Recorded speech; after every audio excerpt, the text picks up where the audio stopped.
എനിക്ക് മുഖം നോക്കാതെ നിങ്ങളോട് കുറച്ച് സംസാരിക്കാനുണ്ട്. സിനിമാ പ്രേക്ഷകരാണ് എന്റെ അച്ഛനെ ഒരു സൂപ്പർ സ്റ്റാർ ആക്കിയത്. സോ അവരെ തീരുമാനിച്ചാൽ എനിക്ക് അതിനുള്ള കാലിബർ ഉണ്ടെന്ന് അവര് മനസ്സിലാക്കിയാൽ മേ ബി വൺ ഡേ ഞാനൊരു വലിയ സംഭവം അല്ലേ.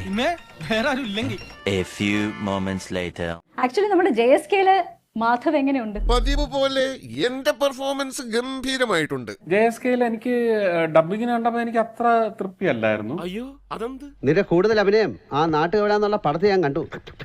ഇങ്ങനെ കാണിക്കുന്നതാണോ ദുഃഖം? അപ്പൊ ഈ സത്യമൊന്നും ജയിക്കുന്ന സ്ഥലമല്ലേ കോടതി. കണ്ണിങ്ങനെ എന്തോന്ന്? ഈ സത്യമൊന്നും ജയിക്കുന്ന സ്ഥലമല്ലേ കോടതി. കണ്ണിങ്ങനെ ഇതൊരു മാതിരി തറ പരിപാടിയായി പോയി. എന്റെ ജീവിതം കുട്ടിച്ചോറാക്കാനാണ് അച്ഛന്റെ ഉദ്ദേശം. നമ്മൾ അനാഥരാണിട്ടോ, പക്ഷേ ഗുണ്ടകളല്ല. എന്നെ നാണം കെടുത്തരുത്. ഇവർക്കൊക്കെ എന്നെ വലിയ ബഹുമാനമാണ്. കണ്ടിട്ട് അങ്ങനെ തോന്നുന്നില്ലല്ലോ. ഈ പരിപാടി വെച്ചിട്ടുള്ള ഡയലോഗ് ഡെലിവറി, മസിൽ പിടുത്തവും ചാട്ടവും എന്താ പുള്ളി കാണിക്കുന്നേ? നിന്റെ ആക്ടിങ് തീരെ ശരിയായില്ല, പ്രത്യേകിച്ച് ശോകാഭിനയം തീരെ പോരാ. ഇതുപോലത്തെ ഒരു കോമഡി പീസ്.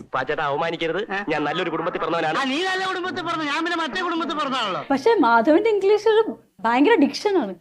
അവന് ഈ പൃഥ്വിരാജിന്റെ പ്രേതം കയറി. എന്റെ മകനായതുകൊണ്ട് പറയല്ല, മനു ഒരു മണ്ടനാണ്. മനുഷ്യനെ താഴ്ത്തി കിട്ടുന്ന സ്വഭാവം പണ്ടേ നിന്റെ രക്തത്തിലുള്ളതാണ്. ഉള്ള കാര്യം തുറന്ന് പറയുന്നതിന് ആരെയും പേടിക്കണ്ട. എന്റെ എല്ലാ മാനവും പോയി. ഇനി നമ്മൾ എന്ത് ചെയ്യുമല്ലയ്യ?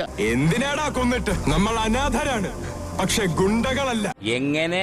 നമ്മൾ അനാഥരാണ്, പക്ഷെ ഗുണ്ടകളല്ല. കേട്ട് കേട്ട് ഞാൻ മടുത്തു. എന്തിനാടാ ദിനേശ നാട്ടുകാരെ ചിരിപ്പിക്കാൻ വേണ്ടി ഇങ്ങനെ ഓരോന്ന് ചെയ്തു കൂട്ടുന്നത്? എന്നാ പിന്നെ വരാനുള്ളത് ഏതെങ്കിലും ഓട്ടോ പിടിച്ചു വരും മുമ്പ് ഞാൻ പോട്ടെ. ദൈവം കാക്കട്ടെ.